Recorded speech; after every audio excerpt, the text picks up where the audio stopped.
बिहार में जातीय जनगणना के बाद विशेष राज्य का दर्जा देने की मांग एक बार फिर गूंजने लगी है। नीतीश कुमार के मुताबिक केंद्र को इसके लिए फिर से चिट्ठी लिखी जाएगी। नीतीश कुमार ने पहली बार साल 2010 में केंद्र से बिहार के लिए विशेष राज्य का दर्जा मांगा था।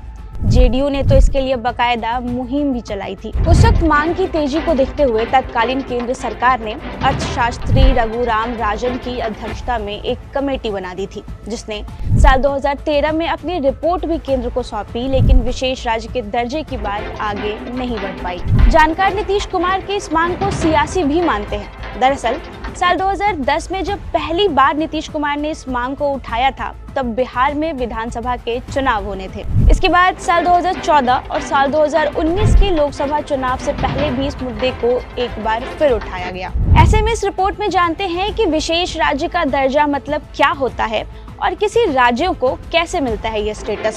समग्र विकास के मद्देनजर कुछ राज्यों को केंद्र विशेष कैटेगरी में रखती है, इसलिए उन राज्यों को विशेष राज्य का दर्जा प्राप्त कहा जाता है। हालांकि भारत के संविधान में विशेष राज्य का दर्जा देने का कोई प्रावधान नहीं है। पहली बार साल 1969 में 5वें वित्त आयोग की सिफारिश पर केंद्र सरकार ने असम, नागालैंड और जम्मू कश्मीर को विशेष राज्य का दर्जा दिया था। अब 3 राज्यों को जब ये दर्जा दिया गया तो अन्य राज्य भी इसकी मांग शुरू करने लगे। केंद्र ने इसके बाद एक फॉर्मूला बनाया और इसी पर खरे उतरने वाले राज्यों को इसका दर्जा दिया गया। वर्तमान में 11 राज्यों को विशेष राज्य की श्रेणी में रखा गया है।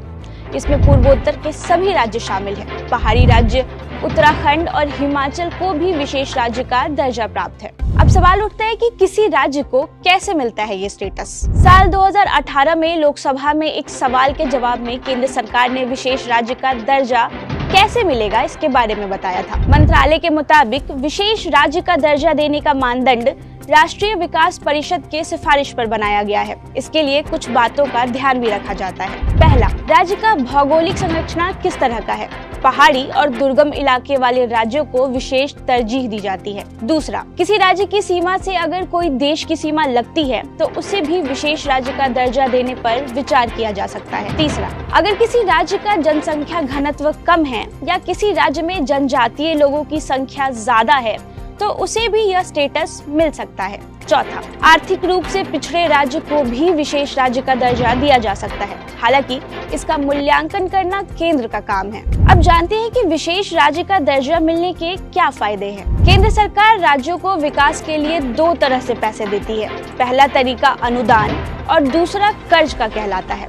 अमूमन केंद्र 30% पैसे अनुदान और 70% पैसे राज्यों को कर्ज के रूप में देती है।